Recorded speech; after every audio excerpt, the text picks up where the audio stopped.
ખ્રિસ્તમાં વાલાઓ, પ્રભુ ઈસુ ખ્રિસ્તના અતિ ગૌરવી અને પ્રેમાળ નામમાં આપ સર્વને મેં કુશળતા પાઠવીએ છીએ.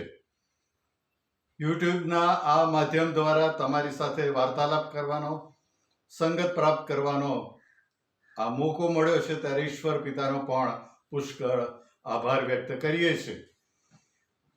The United Church of Northern India એટલે કે ઉત્તર હિન્દની સંયુક્ત મંડળી, જે ભારત દેશના બંધારણ અનુસાર એક માન્ય ધાર્મિક સંપ્રદાય છે. The United Church of Northern India એટલે ઉત્તર હિન્દની સંયુક્ત મંડળીનું બંધારણ કાયદેસર રીતે મહેરબાન ચેરિટી કમિશનર શ્રીની કચેરીમાં નોંધાયેલું છે. આ ધાર્મિક સંપ્રદાય the United Church of Northern India એ ગુજરાત રાજ્યમાં આવેલ એક રજિસ્ટર્ડ વિભાગ ગુજરાત ચર્ચ કાઉન્સિલ વડીલ સભા, જે કાયદેસર રીતે મહેરબાન ચેરિટી કમિશનર શ્રીની કચેરીમાં બરોડા ખાતે નોંધાયેલ છે.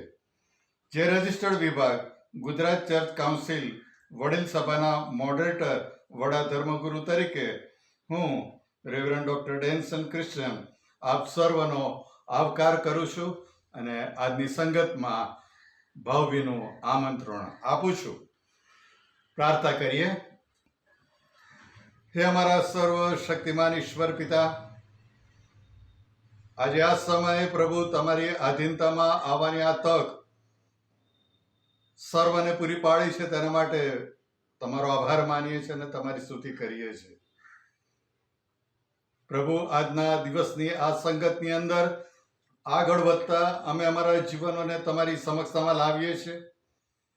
પ્રભુ, તમારા તરફથી આપવામાં આવેલા એ અમૂલ્ય અને અસરકારક એવા એ વચનો જીવનોમાં કાર્ય કરે અને એ જીવનોમાં કાર્ય થઈને પ્રભુ અમે તમારો મહિમા અને તમારો આશીર્વાદ પ્રાપ્ત કરીએ તેવી કૃપા અમારા સર્વના હકમાં થવા દો. અને તેના માટે તમારા હાથોમાં સોંપાતા અમારી આ પ્રાર્થના અમારા જીવન પરમેશ્વર પ્રભુ ઈસુમાં તમે સાંભળો. આમેન. આજના આ શાસ્ત્ર ભાગમાં આગળ જઈએ ત્યારે જે વચનો મેં પસંદ કર્યા છે, એમાં જે પ્રથમ શાસ્ત્ર ભાગ છે એ ગીત શાસ્ત્રનો 50મો અધ્યાય અને તેની 1 થી 15 કલમો છે, એ આપણે સાંભળીશું. દેવ, હા દેવ યહોવા બોલ્યો છે, તેણે સૂર્યના ઉદયથી તે તેના અસ્ત સુધી પૃથ્વીને બોલાવી છે. સિયોન જે સૌંદર્યની સંપૂર્ણતા છે, તેમાંથી દેવ પ્રકાશ્યો છે. આપણો દેવ આવશે, તે ચૂપ રહેશે નહીં. તેની આગળ અગ્નિ બાળી મુકાશે અને તેની આસપાસ તોફાન જાગશે. પોતાના લોકનો ન્યાય કરવા તે ઉપરના આકાશને તથા પૃથ્વીને બોલાવશે. જેઓએ યજ્ઞથી મારી સાથે કરાર કર્યો છે, એવા મારા ભક્તોને મારી પાસે ભેગા કરો. આકાશો તેનું ન્યાયપણું પ્રગટ કરશે, કેમ કે દેવ પોતે ન્યાયાધીશ છે. હે મારા લોકો, સાંભળો, હું બોલીશ. હે ઇસ્રાયેલ, સાંભળ, હું તારી વિરુદ્ધ સાક્ષી પૂરીશ. હું દેવ છું, હા, તારો દેવ છું. તારા યજ્ઞોને લીધે હું તને ઠપકો દઈશ નહીં. અને તારી દહનિયાર પણ નિરંતર મારી આગળ થાય છે. હું તારી કોડમાં ગોધો ને તારા વાડાઓમાંથી બકરા લઈશ નહીં. કેમ કે અરણ્યનું દરેક પશુ તથા 1000 ડુંગરો ઉપર જનાવર મારા છે. હું પર્વતોના સર્વ પક્ષીઓને ઓળખું છું અને જંગલમાં હિંસક પ્રાણીઓ મારા છે. જો હું ભૂખ્યો હોઉં તો હું તને કહું નહીં, કેમ કે જગત તથા તેનું સર્વસ્વ મારું છે. શું હું ગોધાઓનું માંસ ખાઉં અથવા બકરાઓનું રક્ત પીવું? દેવને આભાર સ્તુતિના અર્પણો ચઢાવ અને પરાત્પર પ્રત્યે તારી માનતાઓ ઉતાર. સંકટને સમયે મને વિનંતી કર અને હું તને છોડાવીશ અને તું મારો મહિમા પ્રગટ કરશે. આ જૂના કરારમાંનું ઈશ્વરનું વચન છે. એ જ રીતે નવા કરારમાંથી કોરિન્થીયોને બીજો પત્ર, તેનો 4થો અધ્યાય અને તેની 7 થી 15મી કલમ પણ આપણે અત્યારે સાંભળીશું. ત્યાં વચન આ પ્રમાણે લખવામાં આવ્યું છે, પણ અમારી પાસે આ પ્રજાનો માટીના પાત્રોમાં રહેલો છે કે જેથી પરાક્રમની અધિકતા દેવથી છે અને આકાશમાંથી નથી એ જાણવામાં આવે. તરફથી અમારા ઉપર દબાણ છતાં અમે દબાઈ ગયેલા નથી, ગૂંચવાયા છતાં નિરાશ થયેલા નથી, સતાવણી પામ્યા છતાં તજાયેલા નથી, નીચે પટકાયેલા છતાં નાશ પામેલા નથી. અમારા શરીરમાં ઈસુનું મરણ સદા ઊંચકીને ફરીએ છે, જેથી ઈસુનું જીવન પણ અમારા શરીરમાં પ્રગટ કરવામાં આવે. કેમ કે અમે જીવન જીવનારાઓ ઈસુની ખાતર નિત્ય મરણને સોંપાઈએ છે, જેથી ઈસુના જીવનને અમારા મર્ત્ય દેહમાં પ્રગટ કરવામાં આવે. તેથી અમારામાં મરણ અસર કરે છે, પણ તમારામાં જીવન અસર કરે છે. પણ અમારામાં એને એ જ વિશ્વાસનો આત્મા હોવાથી મને વિશ્વાસ હતો એ માટે હું બોલ્યો. એ લેખ પ્રમાણે અમને પણ વિશ્વાસ છે અને તેથી અમે બોલીએ છીએ અને એવું જાણીએ છીએ કે જેણે પ્રભુ ઈસુને ઉઠાડ્યો તે તમને પણ ઈસુની સાથે ઉઠાડશે અને તમારી સાથે અમને રજૂ કરશે. કેમ કે સગડા વાના તમારે સારું છે, જેથી ઘણાની મારફતે જે કૃપા પુષ્કળ થઈ તે દેવના મહિમાને અર્થે વિશેષ આભાર સ્તુતિ કરાવે. ઈશ્વરનો આભાર માનીએ કે આ વચનો જેમાં જૂના કરારમાં ઈશ્વરના એ સેવકે એ વચનોને કહ્યા અને એમણે એ ભારપૂર્વક કેટલીક ભવિષ્યવાણીઓ પણ ત્યાં જણાવી છે. અને એ જ રીતે પાઉલે પણ કોરિન્થીયના પત્રના આ બાબતોની અંદર પણ કેટલીક બાબતોને આપણે સારું જણાવી છે. આજે આપણે જાણીએ છીએ કે આ પૃથ્વી ઉપર જે પરિસ્થિતિ છે, વારંવાર એ બાબતની આપણે નોંધ લઈએ છીએ. અગાઉ પણ મેં કહ્યું હતું કે જે સાંપ્રત સમય છે એ સમયની અંદર ઘણી બધી મુશ્કેલીઓ છે, પ્રશ્ન છે, વિટંબણાઓ છે, નિરાશાઓ છે. એટલું જ નહીં પણ વૈશ્વિક સ્તરે જોઈએ તો તમે જુઓ કે આજે વિશ્વનો કેટલો બધો ભાગ એ પાણીમાં ડૂબેલો છે. એવા બનાવો બને છે કે જે વિશે આપણે કલ્પના નથી કરી શકતા.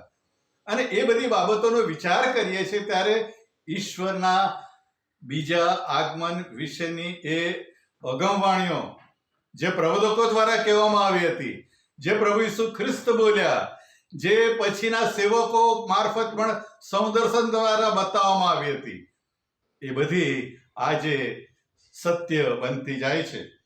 યર્મિયાના 30મા અધ્યાયની અંદર એમ લખેલું છે કે જુઓ, યહોવાનો વંટોળિયો, હા, તેનો ક્રોધ પ્રગટ્યો છે અને તે વિશે વિચારવાની પેટે દુષ્ટોને માથે આવી પડશે. યહોવા પોતાના હૃદયમાં સંકલ્પો અમલમાં લાવે અને સિદ્ધ કરે ત્યાં સુધી તેનો ઉગ્ર કોપ શમશે નહીં અને પાછલા દિવસોમાં તમને તે વિશેની સમજ પડશે. અને આ પાછલો દિવસનો એ સમય છે કે આપણને ઘણી બધી બાબતોની સમજ પડવા માંડી છે. આપણે ઘણી બધી રીતે વિચારવા માંડ્યા છે. આપણને એમ થાય છે કે હા, પ્રભુના એ આગમનના ચિહ્નો આપણે જોઈ શકીએ છીએ. અને એ જ સંદર્ભમાં આજે હું આ ઈશ્વર ભક્તે કહેલા ગીતશાસ્ત્રના વચનો, પાઉલ દ્વારા કોરિન્થીયના પત્રમાં આવેલી બાબતો, એ વિશેની સચેતતા બતાડવા માંગુ છું કે એવો સમય છે કે જ્યારે આપણે વિચારવાનો સમય પાકી ચૂક્યો છે. થોડા દિવસો અગાઉ ફિલ્ડમાં ગયો હતો અને ત્યાં ફિલ્ડના એક મિશનરીએ મને કીધું કે સાહેબ, અમે જ્યારે રાત્રે 2:30 વાગે મીટિંગ ચલાવીને ઘરે જતા હતા અને રસ્તામાં વાઘ ઉભો હતો અને કહે છે કે આ વાઘ ઉભો હતો એટલે અમારે પર હુમલો કરશે એવી અમને લાગણી હતી કે ચોક્કસ હુમલો કરશે. પણ કહે છે વાઘ એમની સામે જોઈ રહ્યો અને પછી જાડીમાં જઈને સંતાઈ ગયો. અને પછી જ્યારે એ લોકો પસાર થયા ત્યારે એમને એમ હતું કે વાઘ પાછળથી હુમલો કરશે, પણ એવું બન્યું નહીં. અને એમણે શું કર્યું કે 1 કિલોમીટર સુધી આગળ ગયા, જોયું કે વાઘ નથી આવતો તો ઉભા રહીને પહેલી આભાર સ્તુતિ કરી કે પ્રભુ આભાર કે વાઘે પણ હુમલો કર્યો નથી. બાઇબલના વચનો પ્રમાણે પ્રભુએ અમારી રક્ષા કરી છે. અને એ જ બાબત અહીંયા કોરિન્થીયના પત્રની અંદર પણ કહે છે કે જે ઘણાઓની મારફતે જે કૃપા પુષ્કળ થઈ તે દેવના મહિમાના અર્થે વિશેષ આભાર સ્તુતિ કરાવે. એ જ બાબત તમે ગીતશાસ્ત્રમાં જુઓ તો ત્યાં પણ ઈશ્વર ભક્ત એ જ કહે છે કે આભાર સ્તુતિ કરો. અને ઘણી બધી અંશે કદાચ આપણે એ બાબતમાં નબળા પાલું પડ્યા છીએ. આપણે ઘણી બધી વાર એમ વિચારીએ છીએ કે આ પ્રભુનો આભાર પછી માનીશું, વિચારીશું, અત્યારે સમય નથી, અત્યારે ઘણા કામો છે. પણ જેમ મેં કીધું કે એ સેવકે 1 જ કિલોમીટર જઈને ઈશ્વરનો આભાર માન્યો. અને એટલે આ સમયમાં આપણે એ બાબત ઉપર ખાસ ધ્યાન આપીએ કે ઈશ્વરનો આભાર માનવાનું ચૂકીએ નહીં. એ સાથે એ ઈશ્વર ઉપર વિશ્વાસ રાખવાનું પણ ચૂકીએ નહીં. આપણે આપણા વિશ્વાસના અગ્રેસર એવા ઈશ્વર પિતાને ભજીએ છીએ, એવા એ ઈશ્વર પિતા ઉપર વિશ્વાસ કરીએ છીએ, એવા એ ઈશ્વર ઉપર આપણે આશા રાખીએ છીએ. પરંતુ ઘણી બધી વાર સમયના સંજોગો એવા આવે કે એ વિશ્વાસ ડગમગી જાય એવા પ્રશ્નો પણ ઊભા થાય છે. અને ત્યારે અત્યારે જેમ વાંચનમાં વાંચ્યું એમ કે એ વિશ્વાસ કેળવવા માટે પાઉલ આપણને હિંમત આપે છે. તમે કોઈ જાતની ચિંતા ના કરો, તમે એ વિશ્વાસના અગ્રેસર તરફ આગળ વધો. મરણ પર્યંત સુધી હું એ ઈશ્વરના વિશ્વાસ ઉપર અગ્રેસર રહીશ. એ જ બાબત આપણને પડકાર સાથે કહેવામાં આવી છે. અને જો એ બાબત આપણે સ્વીકારીએ છીએ તો ઈશ્વરના બાળકો તરીકે ઈશ્વર હંમેશા આપણી કાળજી લે છે, આપણી કદર કરે છે, આપણી સહાયતા કરે છે. અને એ જ વચન એ આપણે ઈશ્વર ભક્તે એ જ કીધું કે તું વિનંતી કરશે અને પ્રાર્થના કરશે તો હું એ વિનંતીને સાંભળીને તને યોગ્ય સહાય કરીશ. અને એ જ ત્રીજી બાબત છે કે આપણે સતત પ્રાર્થના કરીએ. કદાચ પ્રાર્થના કરવાનું ચૂકી ગયા છીએ, કદાચ જે રીતે પ્રાર્થના કરવી જોઈએ એ રીતે નથી કરતા. ઘણી બધી વાર કેટલીક પ્રાર્થના સભાઓની વાતો આવે છે ત્યારે ઘણી બધી વાર લોકો એ વિચારતા હોય છે કે પ્રાર્થના પછી કયા પ્રકારની વ્યવસ્થા આપણને આરોગવા માટે છે.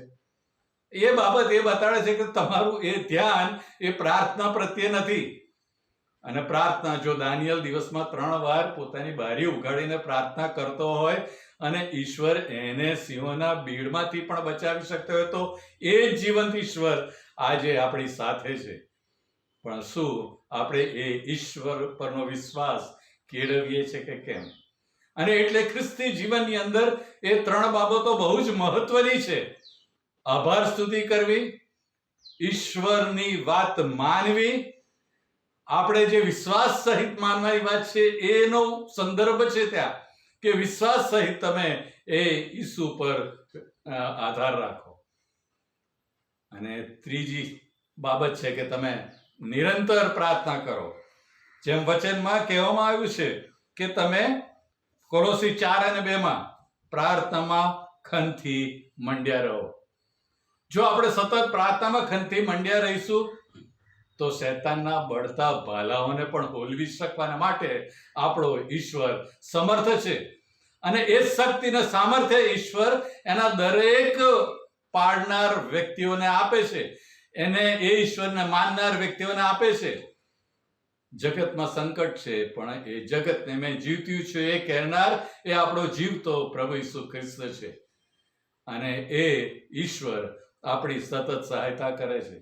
અને આ દિવસોની અંદર સમસ્યાઓ હોય, પ્રશ્નો હોય, સંકટો હોય, નિરાશાઓ હોય તો આપણું વલણ એ ઈશ્વર પ્રત્યે કેવું છે એ જોવાની જરૂર છે. શું આપણે ઈશ્વરની આભાર સ્તુતિ કરીએ છીએ? શું આપણે એ ઈશ્વર ઉપર આપણો વિશ્વાસ જાહેર કરીએ છીએ? શું આપણે એ ઈશ્વર ઉપર ઢેલીએ છીએ અને પ્રાર્થના કરીએ છીએ કે પ્રભુ તું અમારી સહાયતા કર? અને જો એ 3 બાબતો આપણે નિરંતર પાળીએ છીએ તો પછી એ જૂના કરારના વાંચનનું વાંચન અને નવા કરારમાં પાઉલની વાત એ બંને સાંકળીને આપણે ઈશ્વરનો આભાર માનીએ. કારણ કે જો એ રીતે આગળ ચાલીશું તો એ જીવંત ઈશ્વર આપણા જીવનમાં કાર્ય કરશે. એ જીવંત ઈશ્વર આપણા જીવનમાં આશીર્વાદ આપશે. એ જીવંત ઈશ્વર એનો મહિમા આપણા જીવનો દ્વારા પ્રગટ કરશે અને લોકો જાણશે કે એ ઈશ્વર આમનો જીવતો ઈશ્વર છે. અને પ્રભુ એમ કરવાના માટે આપણા બધાની સહાયતા કરે.